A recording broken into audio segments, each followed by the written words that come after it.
This is Dr. Jennifer Jansen from the Zepf Center. You're listening to JJ's Clinical Connection, connecting you to clinical topics.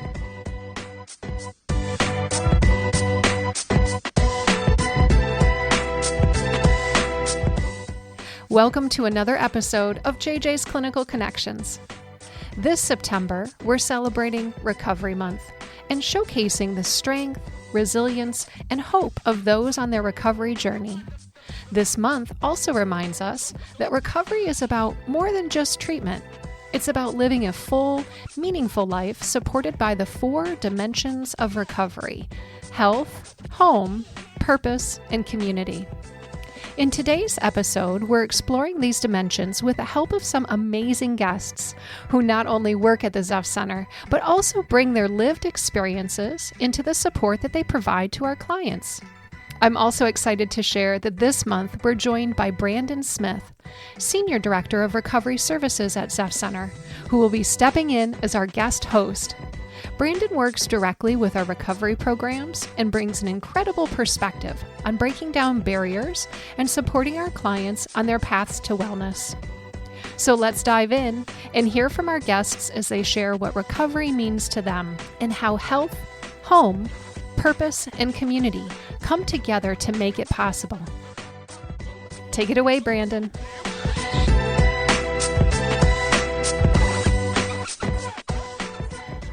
Hey everyone, this is Brandon, Senior Director of Recovery Services at Zepf Center on JJ's Clinical Connections podcast, here with Torenzo, Rob, and Jodi. To get us started, Jodi, would you like to introduce yourself, tell us what you do here at Zepf and how long you've been here? Good morning, my name is Jodi, and I am a receptionist at the methadone clinic at Ashland currently, but I started out working in the kitchen at the recovery house. We still need some help there.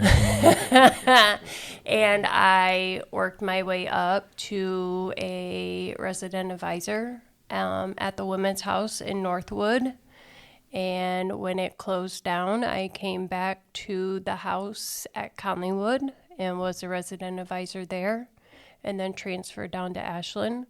I've been an employee with Zepf It was 5 years at the beginning of August. I've been a client with Zepf off and on for 8 years now. Thanks for sharing, Jodi. You're welcome. Thank you. Torenzo, why don't you tell us a little bit about your time here at Zepf Center and what you've been up to? I'm Torenzo. Good morning anyway, Brandon. Good morning. I'm Torenzo, and I've been at Zepf doing this job for 2 years and something. I've been here at Zepf since 2020. I was a resident at Zepf, and then I became an employee at Zepf in that same year. I'm a peer recovery support specialist, which is the outreach specialist, and I enjoy the job I do. And you've got some history as a resident advisor working within recovery housing. Yes, and I got some history. I was recovery housing for 3.5 years before I got this position. Thanks, Torenzo.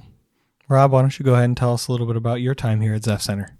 Good morning, everyone. My name's Rob. I'm currently the recovering housing manager for the past 2.5 years. I've been with Zepf Center for 10 years, 2 as a client, then also started working in the kitchen at Zepf Center before taking on peer duties as well, including intakes and admissions. Day of the Super Bowl 2017, I transitioned out of Zepf Center. The next day, I started my position as a resident advisor at Signet Recovery House. I became the coordinator at Signet Recovery House a 1.5 years later, and I held that position for a few years before I transitioned back to being a coordinator at the Conleywood location.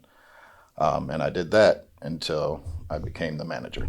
Thanks for sharing, Rob. So we're here today to talk about Recovery Month because September is Recovery Month. And the 4 pillars of recovery are health, home, community, and purpose.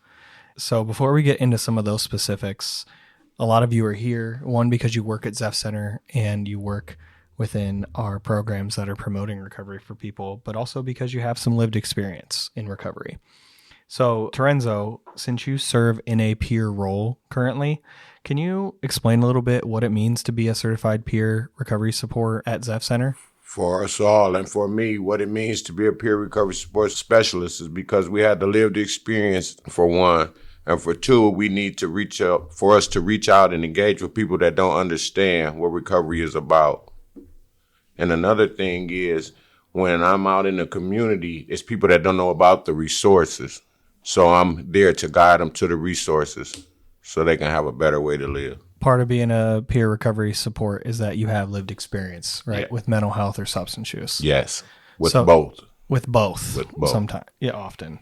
So what kind of training does it take to become a peer recovery supporter? So first you would go to a 40-hour, you would do a 40-hour e-base class to become a peer. And then after the 40-hour e-base class, you would go to a 40-hour in-person class.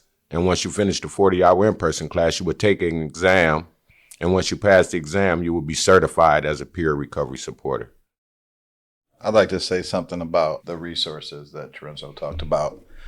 When I was in my active addiction, we're very resourceful in that, but we have no clue about, typically, before we get engaged with resources, we have no clue. A lot of us want help a long time before we actually receive help. And part of that is because we have no idea how to get there, right? You would think that we have, that would be like a simple process. But yeah. I remember personally Googling several different things. Back then, of course, my perception was I asked for help, so they send me somewhere, push a button, and I'm fixed, right? I didn't really know everything that went into that. That really is providing an opportunity for us to work on ourselves, right? So then you have to really learn that whole process. But it is really like a needle in a haystack when you're out there and you've never been introduced to these services can offer you to really find that help. So having someone that can point people in that direction, I think, is very important.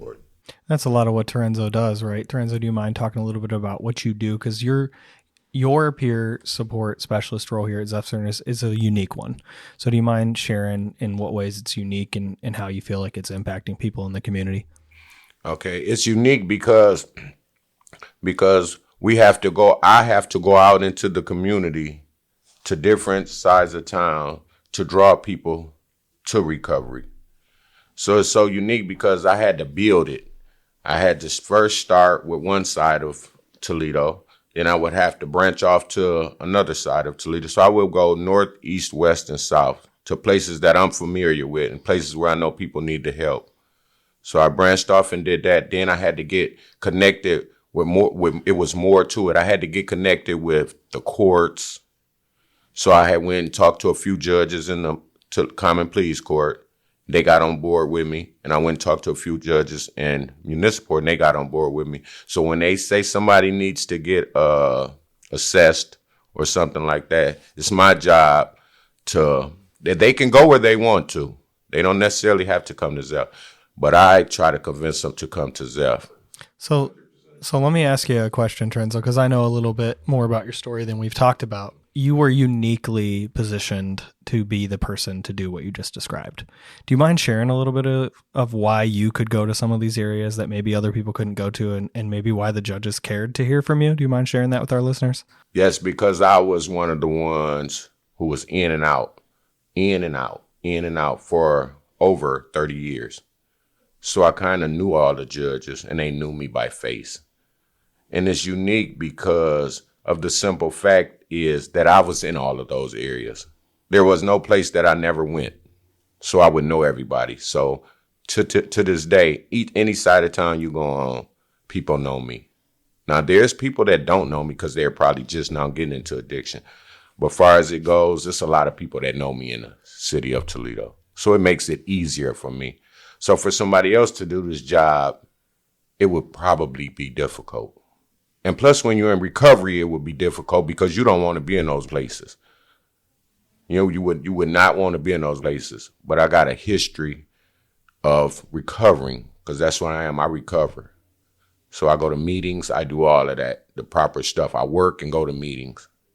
So I got a little better understanding of not to use today. I got a better understanding. So it's difficult, but I do it because I know it's necessary.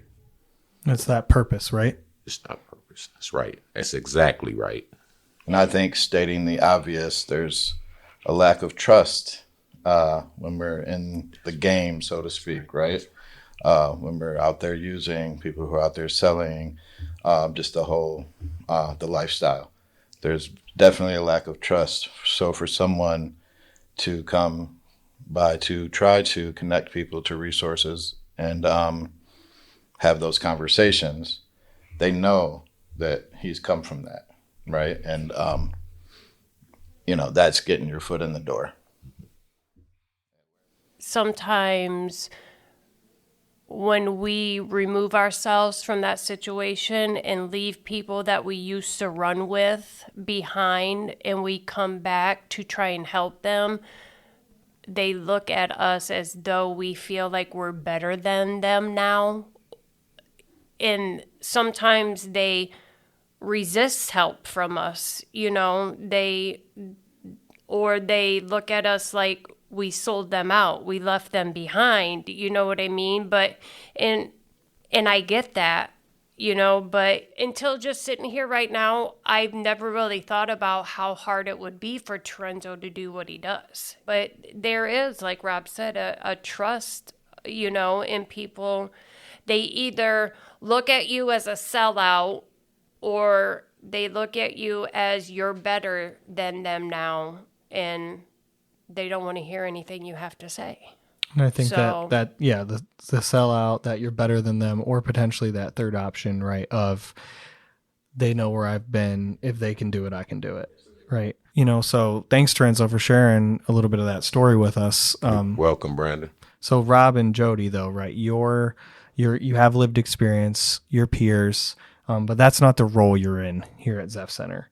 So can you tell us a little bit about how your lived experience still comes through professionally in your role? Because you each have different roles. So I get up every day and I suit up and I show up as a living example that recovery has given me my life back. You know what I mean? That I can be a productive member of society again, that I can be there for people, that we can get sober, that we can be on MAT, and that we can go back to work and have jobs and get our children back and have relationships with families, and that it's possible, that, and I even though I don't one-on-one talk to people every day about recovery, when people come in and the people that know I'm in recovery see me there every day and they see me show up every day and watch me, they realize that my life has got tremendously better over the years. Even if you're not talking about exactly. it, right? That you're an example, yes. right? Like, so you can be at that desk greeting people for reception, making calls, doing things, dealing with someone who's frustrated, and you remember being that frustrated client, or maybe sometimes you still are that frustrated client, and you are able to be an example to them. And if they know you're in recovery, they're able to just look at you, and even just knowing that can give them hope that, hey, here's someone who's been where I've been, that's working full time, that's seems happy, that's able to do a job, and maybe they didn't feel like they could do that. And I think the biggest compliment I get from people, because I always feel this internal feeling of like chaos, like I have this internal chaos inside of me. People always tell me that I am peaceful, like they get this peaceful feeling when they're around me, and that's a compliment to me. And it's also good for me when I answer the phone and there's a family member on the other end who has a sick son or daughter or who doesn't know what to do. You know what I mean? And there's been people that I've had to say, you know, like my dad just had to love me, but not love me to death, you know, like, and my dad had, you know, to go to Al-Anon. And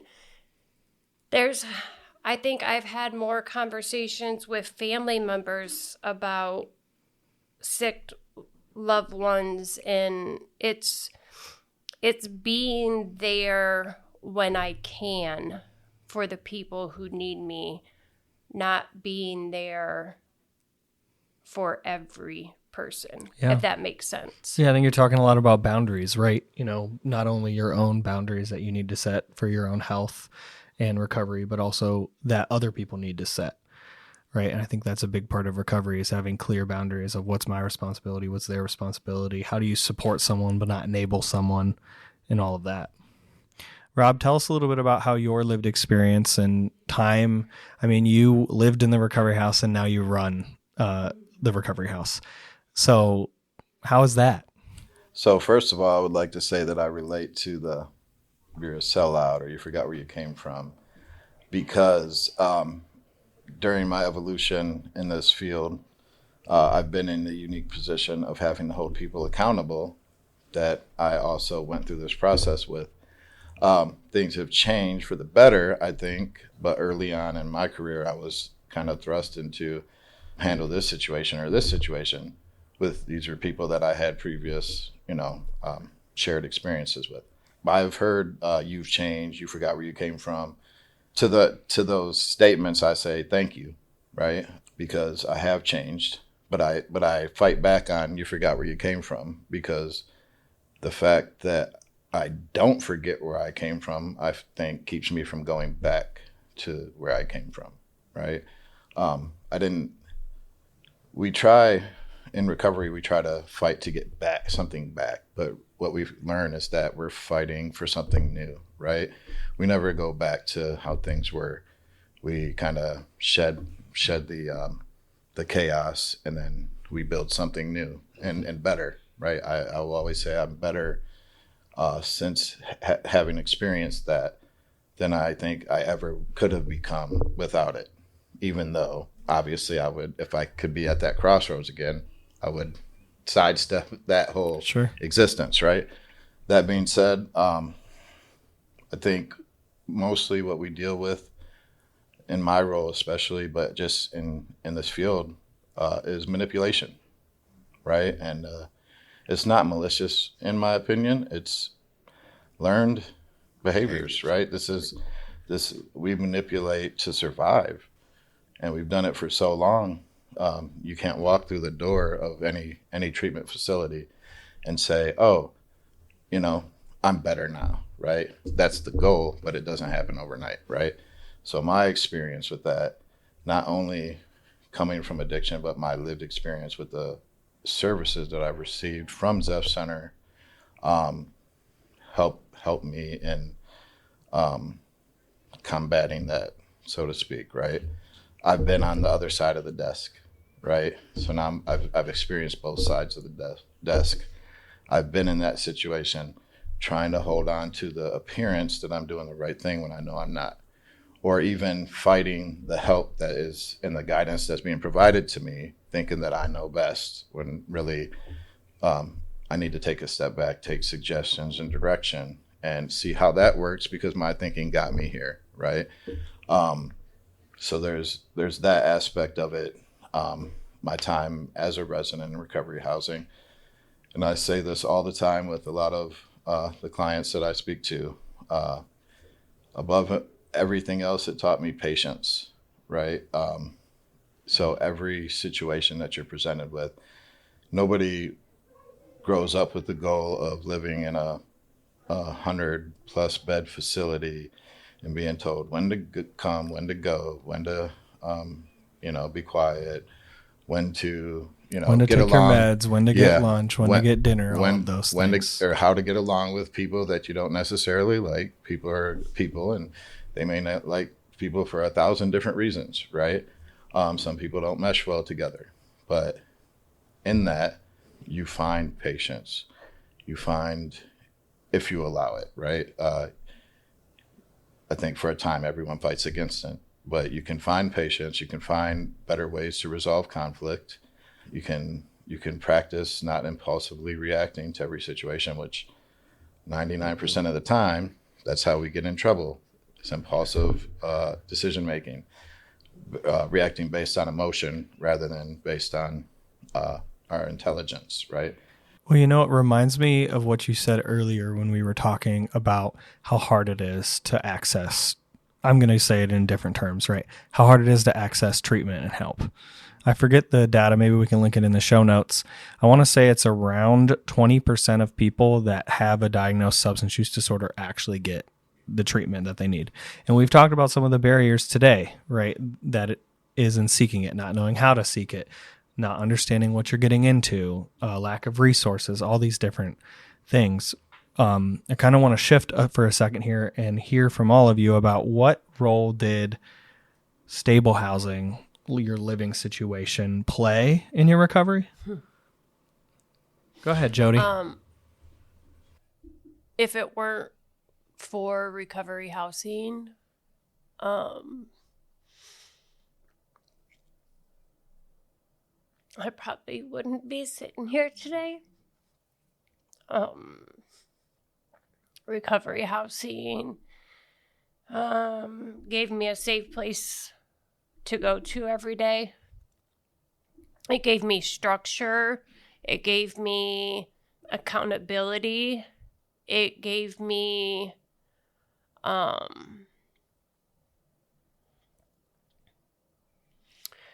friends. It gave me love and support. It gave me people that I could confide in and trust in. Really, it gave me everything that I didn't have at that time in my life. The first time I came to recovery housing, I left a home to come to recovery housing, so I didn't appreciate it. But the last time I came to recovery housing, I left St. Charles Hospital to come there, and wasn't quite for sure if Michelle was even going to let me come back because of the last time that I had left, and I was very grateful that she did. And it gave me structure. It taught me how to take my medicine when I was supposed to and how I was supposed to, instead of when I wanted to and how I wanted to. And it did. It taught me how to live life again. It really did. And I ended up moving over to the Hope House after I think about 6 months. And that was scary because if I wanted to mess up, I had every opportunity to do so then because nobody was watching me per se. But I knew I still had to be accountable to some sort. And my desire to stay sober was greater than my desire to go back to that old lifestyle. And I just kept moving forward, and day by day, I just kept moving forward and moving forward and moving forward. And here I am today. I quite honestly might still be living in recovery housing if things didn't turn out the way they had turned out a few years ago, because I was perfectly content living in recovery housing. And sometimes I think as addicts in recovery, our contentment becomes a downfall for us because we just become comfortable in situations that are actually keeping us from growing, and we need to be kind of pushed out of the nest. And I was grateful. I wasn't grateful at the time that Brandon came along and pushed me. I was waiting for her to say who did it. Brandon came along, and it wasn't just Brandon. It was, it was, I can't, no, but, some decisions were made and, we got our own apartment, and it was a decision. I say all the time, God will do for me what I won't do for myself. And that's what happened. It was time for me to grow, and I wasn't doing it on my own, so he did it for me. And it was what needed to be done. And, that's where I am today. And it's been amazing. But if it wasn't for the foundation that was laid for me in the beginning in recovery housing, I wouldn't be able to maintain my own apartment today. I wouldn't. I wouldn't know how to save money. I wouldn't know, because I wasn't able to do any of that stuff. Sure, you needed that 5 time years and that ago. safe place to learn it. My aha moment in recovery was walking down the stairs, out the door, by the front desk at Zepf Recovery House, and just saying, man, I hate it here, but I'm so happy that I'm here, right? Like, I hate living in this environment, but I'm scared to death to leave also, right? Like, just knowing that I had that epiphany, I guess, that no one can knock me off my path but me, right? Even though I don't like the situation that I'm in and what it took to get me here, I know I'm on the right path. So I had, because we always want to look up at the top of the mountain where we want to be before we actually take the steps to get there. And I just knew that was where I was at. I've accepted that, right? But in addition to everything that she said, recovery housing taught me independence, right? Like, it was, how can I accept support into my life, but also stand on my own 2 feet because I'm responsible for my life, right? You have people in recovery who say, if you don't work the steps, you're going to fail. If you don't do this, you're going to fail. If you don't do that, you're going to fail. And that's their perception because that's what worked for them, and that's okay, right? Mm-hmm. I will swear by PHP, IOP, OP, individual counseling, and recovery housing, because that's what worked for me. The worst thing you can do is go back into the environment you came from when you finish a detox or residential program, because you are going back to the same environment that helped put you there.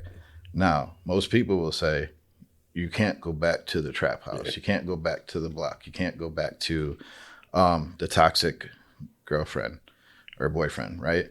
But on the other spectrum, you can't go back to the loving, caring, enabling parents either, right? Yeah, we don't talk about so that. We don't talk about that a lot. No, we don't. And then a lot of people will be like, well, I'm leaving because, my parents said I can come home.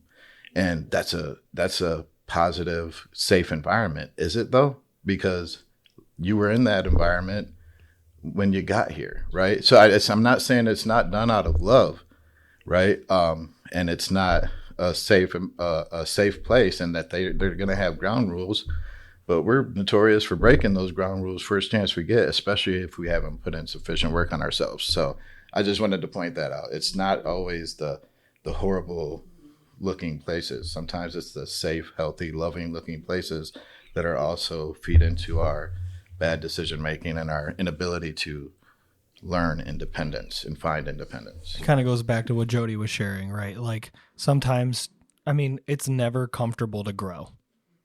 If you're comfortable, you're not growing, right? It's that simple. You have to be uncomfortable to grow. One of the ways I'm a trauma therapist, right? And one of the ways that trauma therapists often define addiction is compulsive comfort seeking, right? It's like there's this discomfort and there's this difficulty.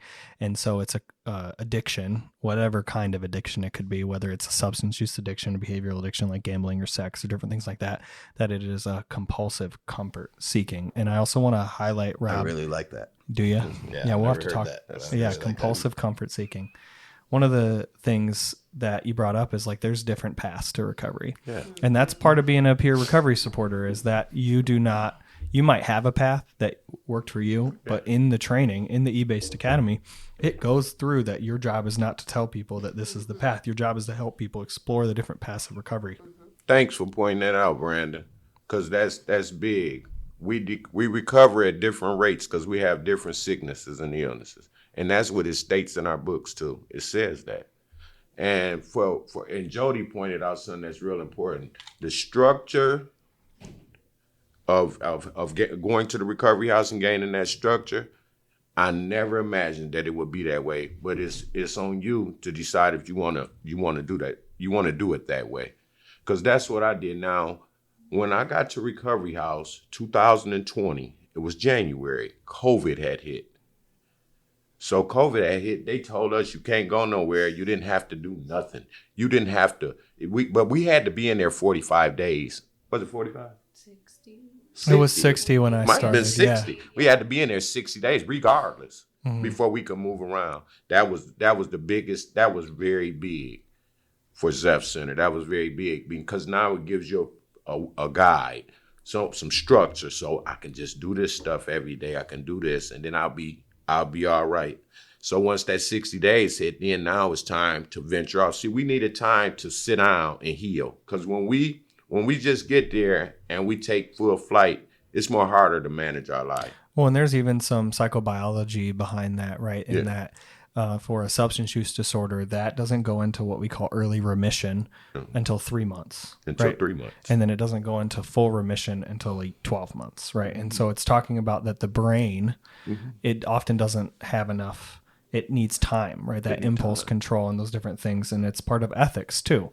When you look at like the Chemical Dependency Code of Ethics here in Ohio, it talks about that, and ethical principles are often autonomy is one of the ethical principles, right? That people want to be able to make their own decisions or self-determination. However, in substance use treatment and in other treatments, there might be a need to restrict someone's autonomy. Now, we're not forcing that. Normally, people are choosing it, whether or not they're choosing it because they have other options or not, they're choosing it. No recovery path works without, like kind of what Jodi was saying, being sick and tired of being sick and tired, right? Like not wanting, like the pain outweighs the pain of changing has to outweigh the pain of staying the same. Yes. I always forget how to say that, but perfect. You know, so we've talked a lot about home and the structure and different recovery paths and different things like that. I think there's a study, it's called Rat Park, and it's all about rats, obviously, about where they have certain rats in a cage and they're alone and they have drug water and normal water and they pick the drug water over and over again. But then they put them in a different habitat, right, where there's a bunch of other people, there's a bunch of toys, there's a bunch of stimulating things, and they almost never pick the drug water. Now, obviously, we're not rats, right? But that's kind of highlighting that having purpose, having community, having home, having all these things reduces the likelihood, and that the biggest thing you take from that is that oftentimes we're isolated in addiction, and to be in recovery is in connection.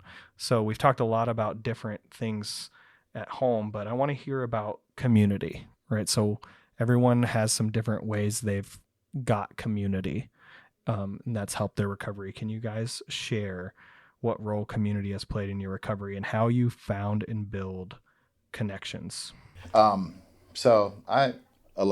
thing that we all, I think, struggle with as addicts is trust issues, whether it's trauma, whether it's undeserved trauma or trauma that we invited into our lives, right? Or whether it's our own actions. We can't trust ourselves, so how can we even trust anyone else? So how do you start to build a community, right? I rejected it forever. Like, isolation is the enemy of recovery. It's an enemy of like healthy living, in my opinion. That's something I still struggle with. I have a very small support system, but it's very valuable too. I have people, right, like that I know I can depend on.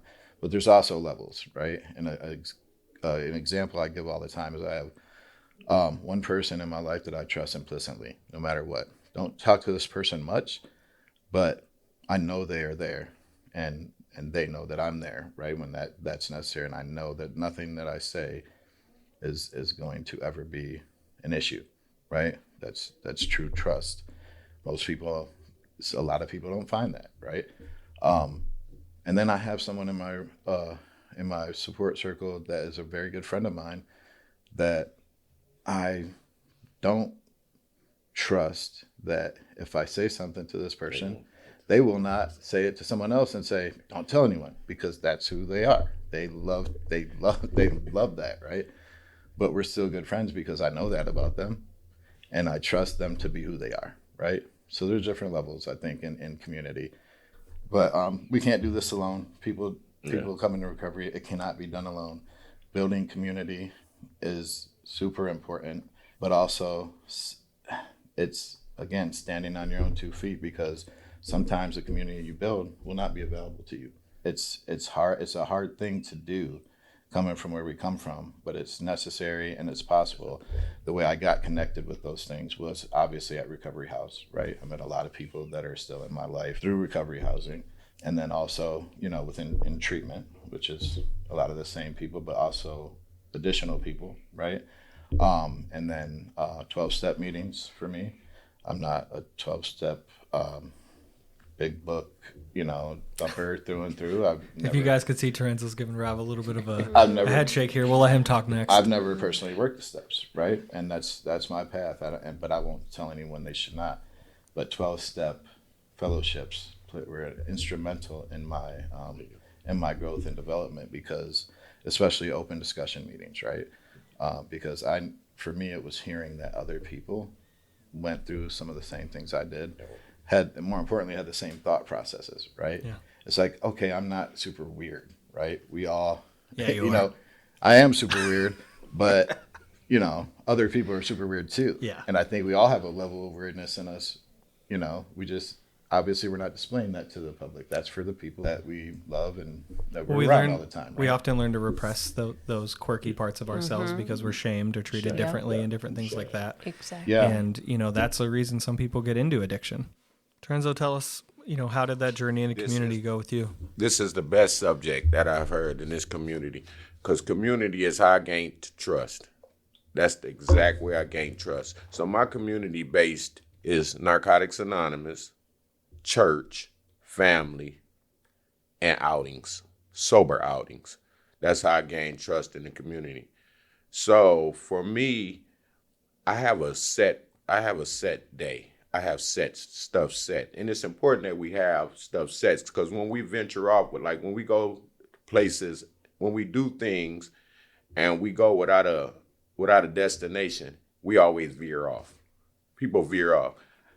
In recovery, I try not to do that. If I leave out of my house, this is how I'm gaining community. If I leave out of my house, that means I had somewhere to go, not to be trying to wander around and figure out what's going on.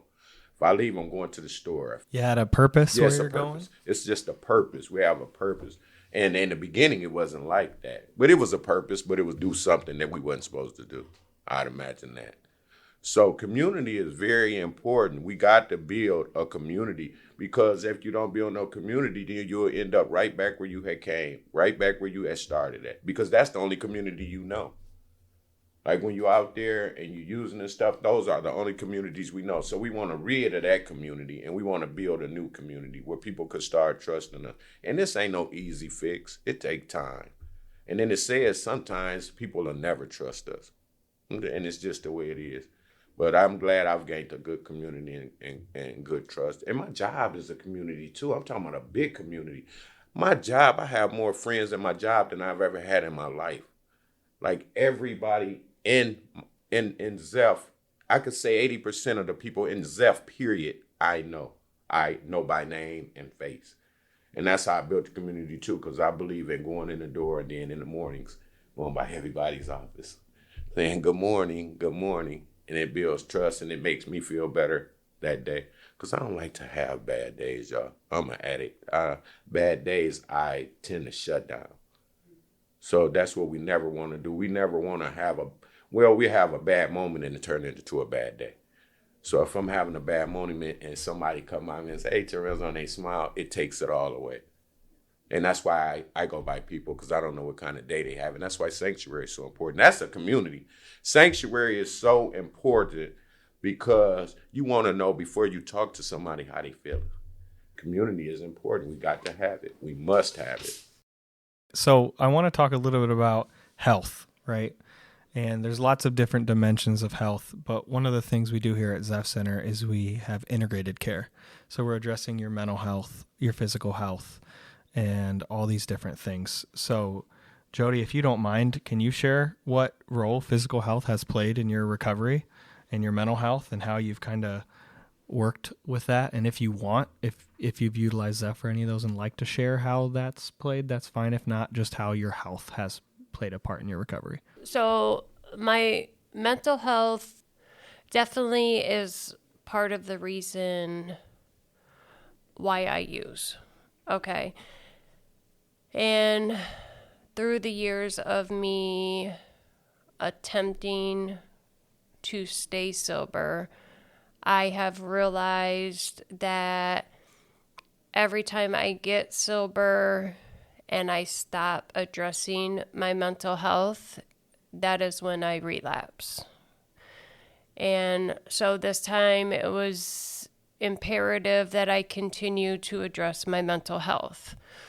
So as much as I struggle with the fact of meeting with my therapist on a monthly basis, I still do it because I say struggle because it's work. We talk about things that I don't want to talk about and things that I need to work on. And the last thing I want to do at the end of the day is go to another appointment and then think about, what's wrong with me still, because I think for a lot of us, after you're sober for so long, you just want to be better. You know what I mean? And the reality of the situation is for me, my addiction is something that I will have to treat on some level for the rest of my life. You know what I mean? And I'm aware of that. And I'm okay with that. It's just sometimes I let it get the better of me. You know what I mean? Because sometimes it's just it can be tiring sometimes. So as far as my mental health, my mental health and my substance use disorder to me are they're intertwined. It's a package deal. My physical health has gotten better because I'm not doing all those drugs and alcohol. I'm actually able to make appointments today and go to my appointments and take my medication as prescribed and follow doctor orders. Life is doable today, and it's because of recovery. Well, and you're speaking to some of the biology of addiction, right? And that addiction, substances, especially with certain substances, takes your brain to a place it was never meant to go. That's why MAT is so important, right? That's why structure and sometimes being restricted and what you're allowed to do is so important. It takes your brain to a place it shouldn't be, and it becomes just as important as surviving, right? In your brain, right? And addiction is chronic. It means it's long lasting, right? It's progressive. It gets worse over time, and it's eventually fatal, right? And what you talked about is that something that Zepf values and that Zepf completely endorses is that we are not just one piece of our being. right? We have to address it all. We have to address our physical health. We have to address our mental health. We have to address our addiction. We have to address our community. Community often involves some form of spirituality for people. And we have to work integrated. And whenever we think that we're just going to treat this one little thing and nothing is going to influence the rest, it's just a minimized view of who we are as human beings. I didn't, drugs weren't the problem in my life. I was the problem in my life, right? And drugs were a result of that, I think. They're not even drugs, but the abuse of drugs, right? Them getting the better of me was a result of me not doing what I should have been doing, and not managing, and not facing things, and not addressing things as they came, right? So in my addiction, I was a father, a single father with custody of my kids, and I felt like I had no purpose, right? And if I'm completely honest, like I stopped doing drugs because of that, because of all the consequences that came with my choices, right? If it didn't take my brain places that it ain't supposed to go, if it didn't make me a neglectful father, a neglectful partner, a neglectful son, a manipulative person, not dependable employee, right? Not dependable tenant, all these things, I'd be high somewhere right now, right? Because I love, how drugs made me feel. Recovery's an evolution. Early on, you're fighting to just not use today, right? And some of the best accomplishments that I had in my severe depression, in my coming to terms without substances of my decision making and where I've gotten myself, was I didn't accomplish anything. I didn't get I didn't get a license, or I didn't get closer to seeing my child, or I didn't pay attention in group or whatever, right? Like I didn't really accomplish much. Sometimes I just shied away from the world, but I didn't give up that day, right? Mm-hmm. And I didn't go out and throw it all away and go back to what was familiar. So that's an accomplishment that can be accomplished every single day early on.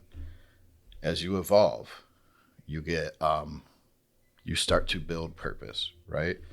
Purpose in coming to work every day. Purpose in being a good father, right? Like, nobody's a perfect parent, right? Or a perfect friend, but a present friend, and somebody who's willing to sacrifice every day. So I think eventually we get to a point where I've built something that's not easily given away. One example of this is I've had a moment where I got in my car, I wanted to drive somewhere and give up and just let off steam. It wasn't like I just want to give up on everything forever. Just tonight, I want to give up and say, F everyone. Nobody's respecting me. Nobody cares about my sacrifices. I was a poor me moment, and I just wanted to do it. And I remember being so upset and mad that I knew that I wouldn't make that choice to do it, right? I was sitting there. Now I'm trying to talk myself into going to do it, right? But I had built purpose that wasn't easily given away, right? So I think purpose is another aspect. And it's hard when we talk to people early in recovery that you try to find, like, what purpose are you looking for? What do you have, right? Are you a parent? No. What about, are you a son? Parents are gone. You have brothers and sisters. I have no one, right? To find someone that doesn't have anyone at all. And what do you want in life? What do you want to be your purpose? Those are very challenging conversations, because, and now I'm trying to figure out to help them find how to find purpose, the purpose they can have. Do you want a family? Do you want to be a parent, right? Maybe you don't have kids right now to get back to have that purpose right now, but you can have that, right? If that's something that you want, but it starts here, right? It starts with the work that you're doing to build a foundation of your life. So when the storms come, right, what do? The house don't fall down, right? Would you say purpose is the cornerstone of building a house of recovery? Yes. I think if not the cornerstone, a big part of what's going into that cornerstone. Yeah. Right. Go ahead, Jodi. For me, as my recovery has progressed, I believe my purpose has changed, in the beginning, like my purpose was just to make it through, you know what I mean, those days, just to stay sober. Sure. You know what I mean? And then as I've stayed sober, like things have happened that like I never thought would happen. You know what I mean? Like that I never asked to happen. So it's just giving me more purpose, more ambition to stay sober. You know, like my youngest son who was adopted out, like his adoptive mom, like letting me see him. You know what I mean? After 9 years, you know, like I never ever thought that would happen. She offered that just because she saw what I was doing. Yeah. You know what I mean? Things like that make me staying sober worth staying sober. You know what I mean? Like Life does not get easier because you get sober. No. It definitely gets worth it. Yeah. And those are the reasons why. Yeah, you know, like my oldest son who has been through the ringer with me and my addiction, the kid has forgiven me tenfold. And I say all the time, like, I don't feel like I deserve a child like him because he is, in my eyes, an amazing man and has every excuse in the book to be a not so good of a person, but has took every adversity stacked against him and turned them into opportunities. You know what I mean? And that gives me inspiration to stay sober. It's just, those are part of my purpose, why I stay sober. You know,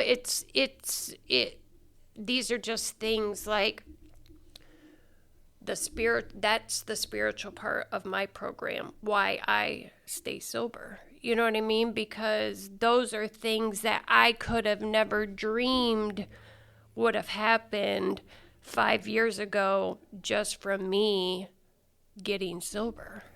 Do you know what I don't want to do today, Jodi? I do not want to leave here, pick my daughter up across town from school, drive back across town to my house, leave my house at like 7 p.m. and drive back across town past her school for her 1.5 hour dance class, and then drive all the way back across town and get home at 8:30 p.m. tonight. I don't want to do that. It's not my idea of a fun time, but you know how like the sense of pride and the you know how happy I am to do it, right? Like, and you know, there's so many things it's like I just don't want to do, but we just do. Yep. And that's purpose, right? And we do it. Why? Because it fuels pride in us, and it fuels like the just to have the ability to be that person for my daughter who did not ask to be here, right? Especially in all the ways that I, you know, made mistakes with my older kids, right? That she doesn't have to see the person who is irresponsible. She doesn't have to worry about if I'm going to have her where she needs to be, right? I can't even explain that feeling. Mm-hmm. And here's the thing, I probably could not explain that feeling if I didn't go through what I went through. Mm-hmm. I couldn't, it wouldn't mean as much to me. Not that, you know, it doesn't mean a lot to people, right? But had I not gone through what I went through, I don't think I would appreciate it as much, right? And having that contrast of then to now. Torenzo, you got any closing thoughts for us about that you want to leave with anyone? Yes, purpose. Y'all hit the nail on the head. Our purpose when we first get here, as us being addicts or whatever, is to we just want to be clean for just 24 hours. But once you stay in line and you start following directions and stuff, it becomes more purposeful. That's what happened with me. I love your story, Jodi. I loved that story because I was gone 3 decades away from my kids. My kids was grown before I even knew them. And it saddens me. But now I got purpose, though, because they had grandkids. So now I can do for them what I didn't get a chance to do. So I got purpose. But purpose comes, it all comes with, first you got to be responsible. And then after you being responsible, you got to stay truthful with everything, because once the lies hit again, it throws everything off, and that comes from the lived experience. Rob was sharing about, once we be untruthful about stuff, everything just starts falling apart. So so I'm very disciplined, especially in my job and in stuff that I do. I try not to go outside of doing stuff that I ain't supposed to be doing. So I got a purpose in life. And this is really my purpose, the job that I do, because I was doing this before I even had the job title. So somewhere along the line, it was purpose. It was God-given. It was purpose. So that's what I got, and I love it. Zepf Center does not save lives in and of itself, but it provides the opportunity for people to save their own lives, right? And assistance and guidance. And I believe in what we do here. Thank you so much, Jodi, Torenzo, and Rob, for being here, for being vulnerable, and for sharing your lived experience and your strength and your hope and your purpose. Thank you so much. Thank you for having me. Thank you for having me. Thank you for having me. Please communicate with my publicist for whether to send the check.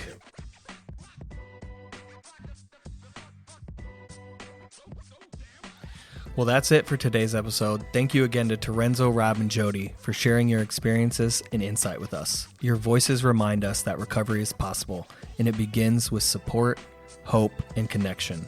As we celebrate Recovery Month, let's remember that recovery is about more than treatment. It's about building a life filled with health, purpose, home, and community. If you or someone you know is interested in seeking treatment or support on their recovery journey, help is available at Zepf Center. Our trauma-informed team will work with you every step of the way to create a custom treatment plan tailored to your specific needs and goals. If you enjoyed this conversation, be sure to download and share this episode. For the latest clinical connections, subscribe on Spotify, Apple Podcasts, or wherever your favorite podcasts are found. For more information about Recovery Month and other resources mentioned in the episode, please check out the show notes. For more information on Zepf Center, visit us at zeffcenter.org or find us on Facebook, Instagram, and LinkedIn. Until next time, this is Brandon Smith signing off.